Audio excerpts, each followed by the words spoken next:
Today's Mercedes-Benz interview of the day brought to you by Mercedes-Benz Dream Days. Mercedes-Benz Dream Days are here. Exceptional offers. The GLE Coupe, E-Class Sedan, C-Class Sedan, CLE Cabriolet. Right now through September 3rd. Learn more at mbusa.com/dream. He's the head coach of the Texas Longhorns. Steve Sarkisian back on the program. Do you feel like you're in the SEC now, or is there still part of that Big 12 hangover? Well, I think once you go to league meetings in the spring down there in Destin, you definitely feel like you're part of the conference. The SEC does everything big, and then naturally with the media days and doing media days in Dallas, you could feel the energy, the excitement, and so. But we'll find out more when the season comes around. We got to start playing these games week after week. Take me back to when you took the job. Did you know at the time Texas was going into the SEC? I did not. I took this job under the impression of we would be in the Big 12. I took the job because it was the University of Texas, right? And the history and tradition, the great players, coaches, teams that we've had here, and what an unbelievable university in the city of Austin, all those great things. And then after I'd been on the job for a little while, then I got notified of the potential, and then naturally it all came to fruition. So, I think it's a great opportunity for us and us continuing to build this program and in the state of college football where it's headed. And so much has been made, I think, of conference realignment about, people losing rivalries and some of the history of college football. We're actually gaining two back, for the opportunity for us to play A&M again, the opportunity for us to play Arkansas again, and some of those great games with Coach Broyles and Darrell K. Royal and just what that rivalry meant over the years. For us, we're kind of gaining some rivalries back as well as going into, in my opinion, the best conference in the country. Which SEC stadiums have you never coached or played in? Wow. I've never been to the Swamp. I've never been, coached in. I've been there. I've never coached there. I've never coached at Georgia. Wow. I think just about everywhere else I've been. Obviously, been in Bryant-Denny, been to LSU, I've been to College Station. So been to a lot of those stadiums. Are great environments. The fanfare. I think that's what makes this conference so great, right? I mean, there's elite coaching, there's elite players. There's a reason the SEC has more NFL draft picks than any other conference every year. But the fan engagement in the way that they commit to their teams and the love they have for their programs, in my opinion, is second to none. But this is a soap opera. This is like reality TV. When you're in the SEC, it's just different than any other place. And I don't even know how you prepare for something like that, aside from getting your team ready. But really, it's its own soap opera. Well, I think the challenge is, having been in that league, 3 different years with Bama in 2016 and then in 2019 and 2020, that we all are aware, everybody's aware of the physical challenge that it takes, the physicality of the SEC and things of that nature. To me, it's the mental intensity that you have to have week in and week out to get prepared. And I think that's going to be probably one of our challenges that I have to help navigate our team through and manage through. That's my job to do that, because week in and week out, when you go on the road, the environments are the environments. Even our home games, the SEC fans travel really well, and they're going to want to travel to Austin. It's going to be a new place for them to come play in. So we've got to do a great job from a mental intensity standpoint of making sure that we're dialed in, not just on Saturday on game day, but Monday, Tuesday, Wednesday, Thursday, and Friday.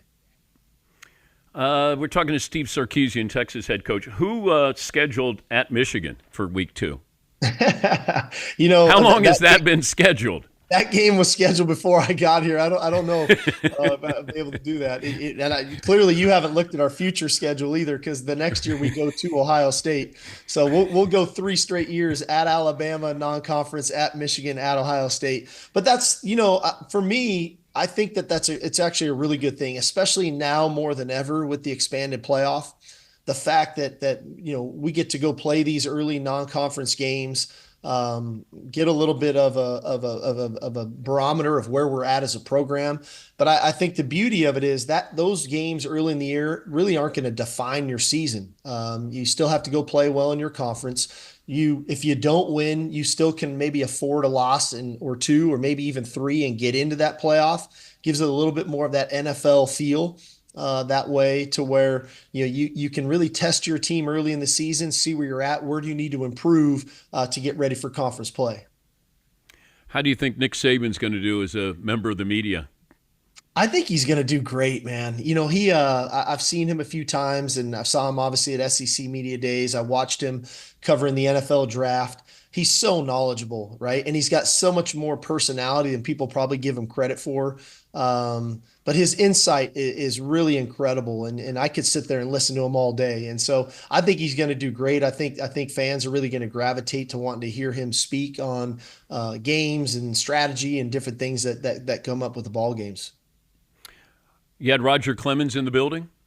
We had the rocket in, man. It was awesome. Great story behind this.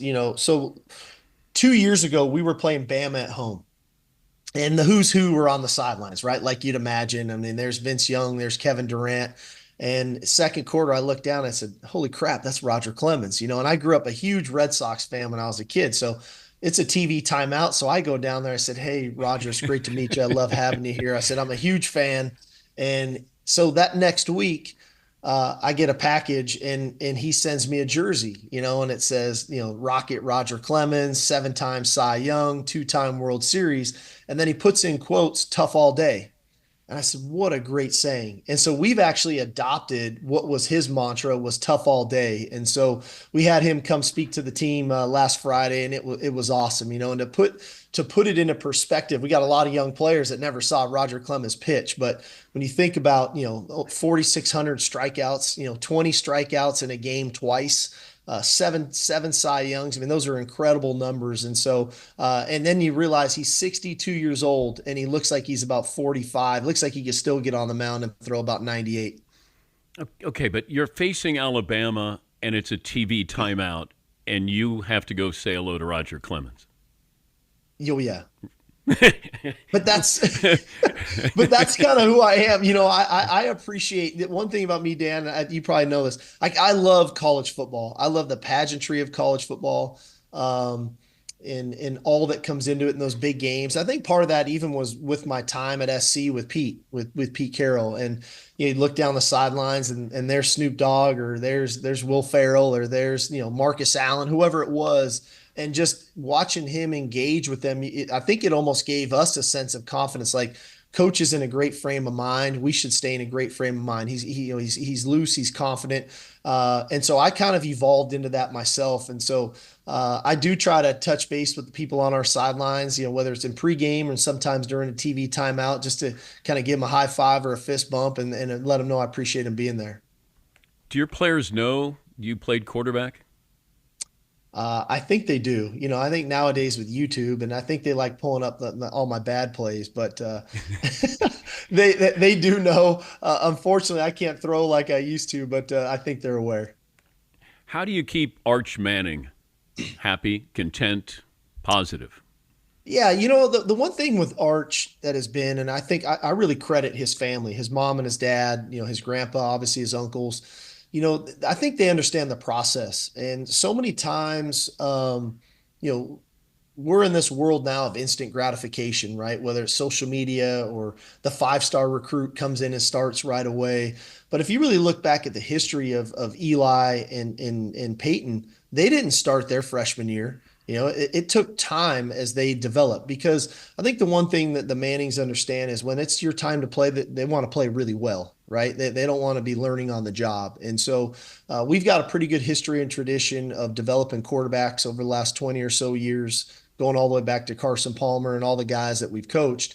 And I think we've seen an immense amount of development in Arch. We feel very comfortable if and or when he gets in the game, he's going to play good football for us.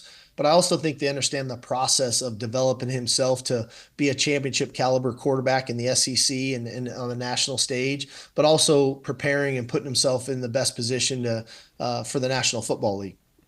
Who's the best quarterback you've ever been around? Oh man, don't do that to me.